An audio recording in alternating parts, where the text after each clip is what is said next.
자, 오늘 스가랴 14장 말씀 함께 나누겠습니다. 스가랴 14장 말씀은 이게 굉장히 난해한 말씀 중에 하나입니다. 그래서 이 말씀을 잘못해서 하면 이해하기가 어려운데 제가 이렇게 설명을 하고 말씀을 함께 보겠습니다. 우리는 구약적 관점에서는 복음에 대한 얘기를 잘 모르죠. 근데 신약적 관점, 우리가 시대에 살아가는 우리는 복음에 대한 관점을 합니다. 예수 그리스도로 말미암아 하나님을 믿게 되었고, 예수 그리스도로 말미암아 예배하러 나올 수 있는 은혜가 우리에게 주어진 줄 믿습니다. 그래서 우리에게 주어졌다는 말은 유대인들에게 한정되었던, 이스라엘 백성에게 한정되었던 그 복음이 온 세상에 퍼졌다, 이렇게 볼 수가 있죠. 그래서 복음은 그 나라에 한정된 것이 아니고, 그러면 예루살렘에 한정된 것이 아니고 이제는 모든 열방 가운데 열려졌다. 누구나 하나님을 믿으면 구원에 이를 수 있다라고 기록하는 거죠. 구약적인 관점도 그런데 이스라엘 백성은 철저하게 하나님의 백성, 이스라엘 백성에게 이것이 한정되었다라고 착각하는 거예요. 그래서 지금도 유대인들은 뭘 하느냐? 선민사상을 가지고 있습니다.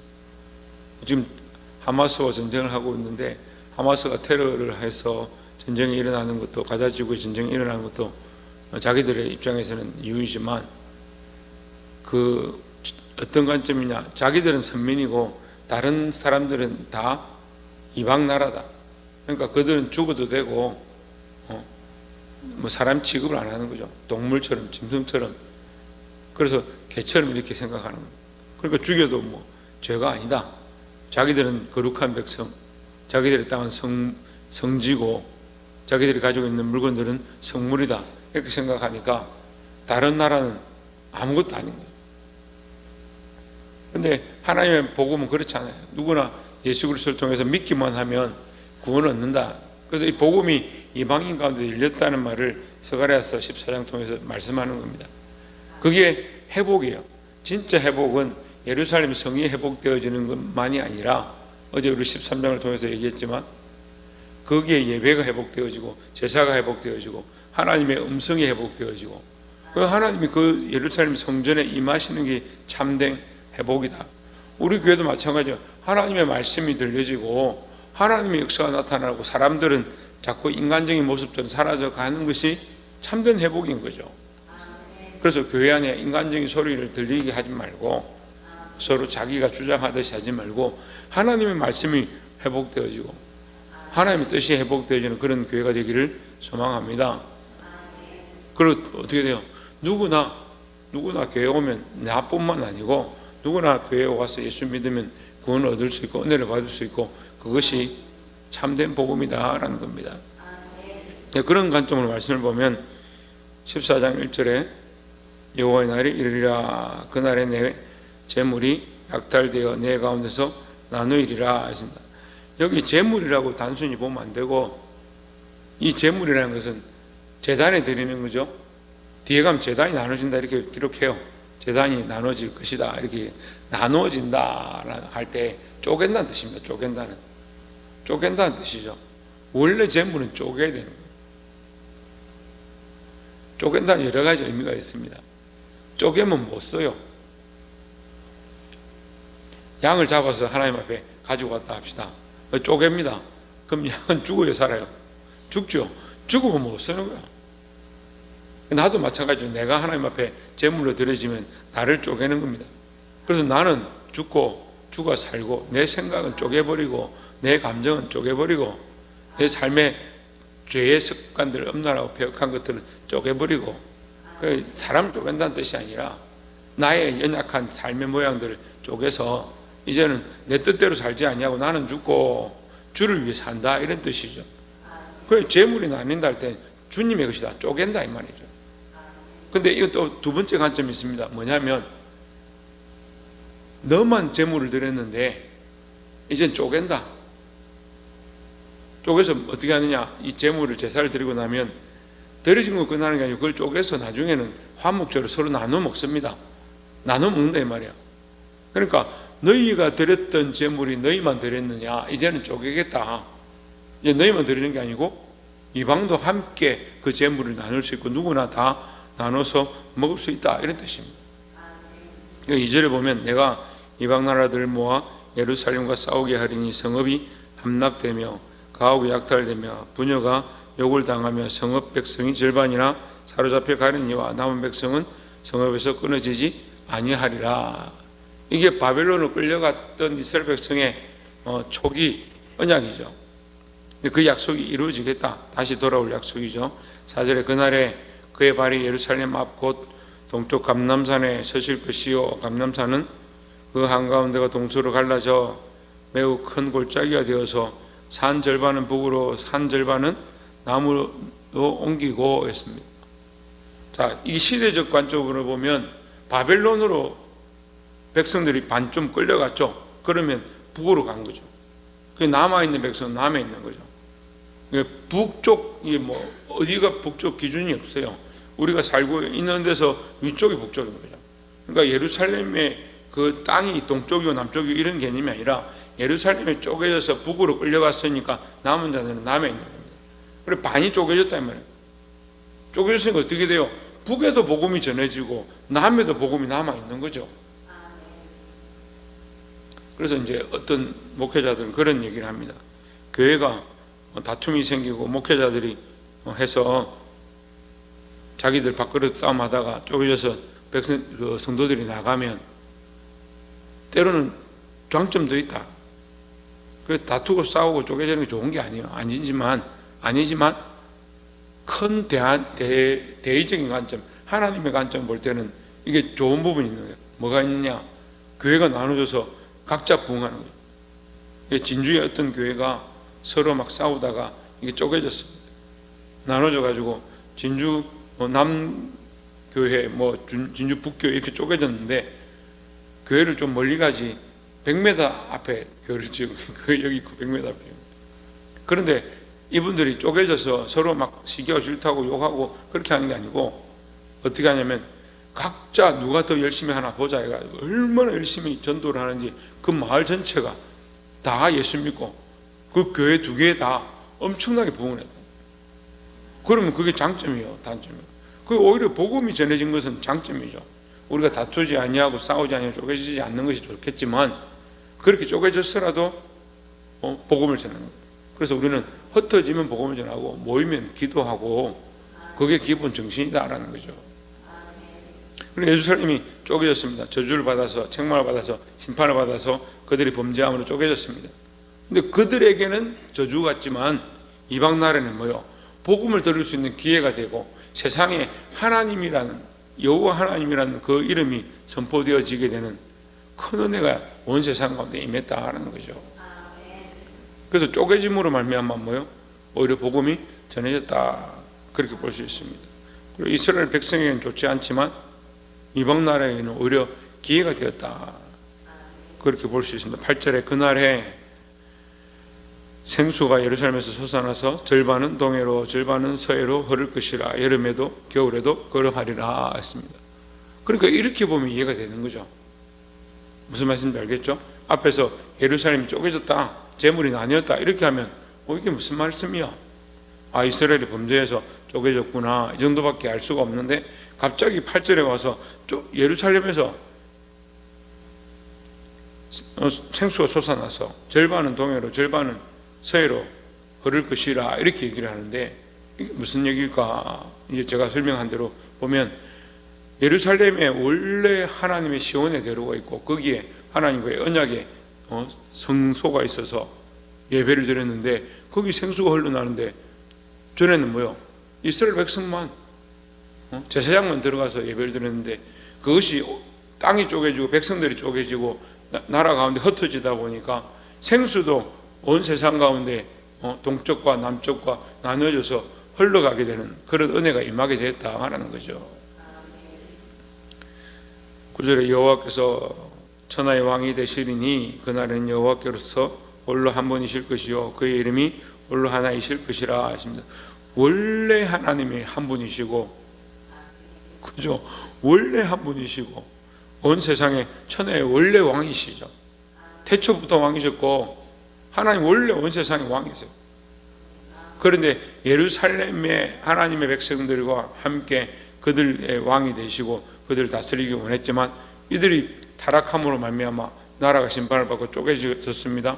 그래서 오히려 더 어떻게 세상의 복음이 더 강하게 흘러가게 됐다. 그런 기회가 됐다라는 겁니다. 그 로마서를 통해서 사도 바울이 얘기를 합니다. 유다의 그 교만함으로 말미암아 오히려 이방의 복음이 전파되어지는 그런 길이 됐다는 거죠. 16절에 예루살렘을 치러 왔던 이방 나라들 중에 남은 자가 해마다 올라와서 그 왕 만군의 여호와께 경배하며 초막절을 지킬 것이라 했습니다. 그러니까 바벨론을 통해서, 페르시아를 통해서, 아수르를 통해서, 애굽을 통해서 그들은 이스라엘 침공하고 이스라엘 백성들을 포로로 잡아가고 성전 기명을 뺏어가는 그런 잔인한 질들을 했는데 결과적으로 어떻게 됐느냐? 그 사이에 복음은 계속해서 세상에 흘러가고 있다는. 예. 아프리카 사람들 잡아와서 종을 만들고 교회를 핍박하니까 청교도들이 떠나서 미국에 땅을 개척하고 그렇게 하면서 다 모여. 그렇게 하는 중에 복음은 계속해서 세상 가운데 퍼져가고 흘러가고 있는 하나님의 역사를 보는 거죠. 그래서 이방 나라들도 이제 뭐한다? 전에는 예루살렘에 치러 와서 이스라엘 백성들을 핍박하고 죽였었는데, 끌고 갔었는데 오히려 그들에게도 복음이 전해지니까 그들 중에도 하나님 앞에 나와서 예배하게 된다. 초막절을 지키게 된다라는 겁니다. 17절에 땅에 있는 족속들 중에 그 왕 만군의 여호와께 경배하러 예루살렘에 올라오지 아니하는 자들에게는 비를 내리지 아니할 것인즉 했습니다. 이방 나라 왕들이 예루살렘에 오지 않았기 때문에 그들 책망할 게 뭐 있었겠습니까? 그런데 그들 가운데도 이제 복음이 전해졌으니까 믿는 자에게는 복이 있고 믿지 않는 자에게는 받을 복이 없다라는 거죠. 19절에 애굽 사람이나 이방 나라 사람이나 초막절을 지키러 올라오지 아니하는 자가 받을 벌이 그러하니라 했습니다. 이제는 더 구체적으로 말하면 이스라엘 백성에게만 축복이 한정된 게 아니라 모든 믿는 자에게 복을 주신다. 다시 말하면 이스라엘에 믿지 않는 자는 저주를 받고 이방 나라에도 믿지 않는 자는 저주를 받는다. 그러니까 믿는 자에게는 하나님께서 주실 특별한 복들이 있다, 이 얘기를 하는 겁니다. 20절에 그날에는 말 한 방울까지 여호와께 성결이라 기록될 것이라 했습니다. 자, 여기까지 보면 여호와께 성결이다, 이거는요 어디 쓰는 겁니까? 여호와께 성결이다, 대제사장의 이마에 쓰는 겁니다. 대제사장이 하나님 앞에 나아갈 때 여호와께 성결이다. 그러면 대제사장이 이마에 쓴다는 것은 뭐냐면 하나님 앞에 제사를 드릴 때 특별하게 대제사장만, 모든 백성 가운데 제사장만 하나님 앞에 나아갈 수 있고 제사장 중에서도 대제사장만 한 명 뽑혀서 하나님 앞에 나아가는 거예요. 그 한 사람만 나아가는데 거기 이마에 뭐라 쓰냐? 여호와께 성결이다. 그럼 성결하지 않은 자는 죽으니까 그 대제사장 한 명만 뽑혀서 나아갈 수가 있고 그들 그 동안 하나님 앞에 성결한 모습으로 나아가야 된다, 이렇게 표현하는데 여기는 뭐라고 기록되냐면 이제 바뀌어져서 말방울이라는 말은 흔하단 말이야. 아무데나 달아서 썼는데 거기도 뭐라고 쓰냐? 여호와께 성결이다. 무슨 말이냐면 복음이 그만큼 온 세상에 많이 충만하게 될 것이다 라는 거죠. 저희 어렸을 때는 성경책이 별로 없었어요. 근데 예전에 보니까 성경책이 인쇄가 안 됐을 때는 사제들만 들고 있었다는 거예요. 그래서 성경이 없는 거죠. 근데 지금 어때요? 흔한 게 성경이 흔한 게. 얼마나 성경이 많은지 교회도 놔두고 집에도 놔두고 회사에도 놔두고 가는 데도 놔두고 다닙니다. 성경이 많아서 복음이 많다는 것은 아닌데 온 세상에 그만큼 많이 전파되었다, 이렇게 볼 수가 있습니다. 그렇게 되어질 것이다, 이 말이죠.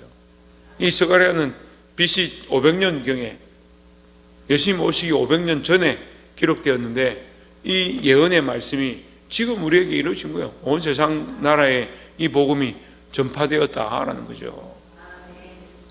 말 방울까지도 여호와께 성결이다. 어디서나 누구나 세상에 어디에 있거나 흔하게 하나님 앞에 예배하고자 하는 자는 나아갈 수가 있다라는 겁니다. 기록될 것이라 여호와의 전에 있는 모든 솥이 제단 앞 주발과 다름이 없을 것이니 했습니다. 자, 제단 앞에 있는 주발은 특별한 그릇이에요. 그런데 어디에 있는 여호와의 전에 있는 모든 그릇이 다 그렇다. 어디서나 우리가 예배하는 곳마다 하나님의 은혜가 있다라는 겁니다. 지금도 그러면 만약에 예루살렘에 가서 그 제단 앞에서 예배드려야 된다. 그럼 우리는 어떻게 해요? 전부 다 1년에 한 번씩 항공기 끊어가지고 예루살렘에 가가지고 이슬람은 지금 그렇게 하죠. 성지다하고. 근데 지금 어디요? 어디나 예수 그리스도의 이름을 부르는 것, 하나님의 이름을 부르는 자리마다 하나님께서 임하시고 은혜를 주시는 줄 믿습니다. 그러니까 어느 그릇이나 모든 그릇이 이제 거룩한 그릇이 되어지고, 심지어는 말방울에 여호와의 성결이라 기록할 만큼 흔한 어느 곳을 가든지 여호와의 성결함, 여호와 앞에 성결한 모습으로 예배드리는 자들 받으신다라는 뜻입니다. 마지막으로 21절에 예루살렘과 유다의 모든 솥이 만군의 여호와의 성물이 될 것인지 제사 드리는 자가 와서 이 솥을 가져다가 그것으로 고기를 삶으리니 그날엔 만군의 여호와의 전에 가나안 사람이 다시 있지 아니하리라 했습니다. 가나안 사람이다, 가나안 사람이 없다, 이것은 하나님의 전에 가나안 사람이 들어올 수 없다 이런 뜻이 아니라, 가나안 사람이 없다 이 말은 다 쫓아내고 그 사람이 없다 이 말이죠. 다시 말하면 다 복음을 들은 사람들은 누구나 다 하나님의 백성이다. 하나님 앞에 예배하는 자는 모두 다 하나님의 백성이다 라는 거예요. 그래서 모든 그릇을 다 성결하게 하셔서 누구나 다 하나님 앞에 예배하고자 하면 예배를 드릴 수 있고, 예수를 믿고자 하면 믿을 수 있는 특별한 은혜를 주셨다라는 겁니다. 말씀을 맺겠습니다. 우리가 스가랴 말씀을 통해서 이 묵시와 예언의 말씀들로 보았는데, 특별히 오늘 말씀을 통해서 복음에 대한 말씀을 주십니다. 이것이 은혜인 줄 믿습니다.